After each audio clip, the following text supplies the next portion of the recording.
সবার প্রথম আমার এ ভয়েসটা শোনো, কারণ পেছনে অনেক ব্যাকগ্রাউন্ড মিউজিক আসছে, সেগুলো শুনতে পাচ্ছ তোমরা। নর্মাল, এটা নর্মাল ভয়েস। এরপর আমার এই আওয়াজটা শোনো, কত সুন্দর আওয়াজ আসছে। এরকম এডিটিং করতে গেলে তোমাদেরকে ফুল ভিডিওটা আমার দেখতে হবে। তোমরা যারা ইউটিউব ফেসবুকে কাজ করতে চাচ্ছ তাদের জন্য এই ভিডিওটা। এরকম ভয়েস এডিট করতে গেলে সবার প্রথম তার আগে বলে দিই, আমার ভিডিও দেখে তোমার যদি একটু কাজে লাগে তো চ্যানেলটা সাবস্ক্রাইব করে একটা লাইক করে দিও। তো চলো শুরু করা যাক আজকের ভিডিও। সর্বপ্রথম তোমাদেরকে ভয়েস এডিটিং করার জন্য তোমাদের ভয়েসটা রেকর্ডিং করে নিতে হবে। তারপর রেকর্ডিং করার পর তোমাদেরকে ক্রোমে আসতে হবে।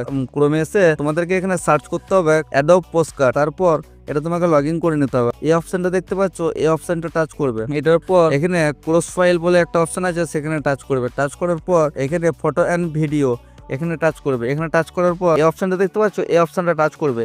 এই অপশনটা টাচ করার পর তোমার এখানকে ভয়েসটা সিম্পলি চলে আসবে। ভয়েসটা আসার পর এখানে তোমার কিছুক্ষণ টাইম নেবে। তোমার এখানে 5 সেকেন্ড কি 10 সেকেন্ড টাইম নেওয়ার পর এখানে তোমার রেডি হয়ে যাবে।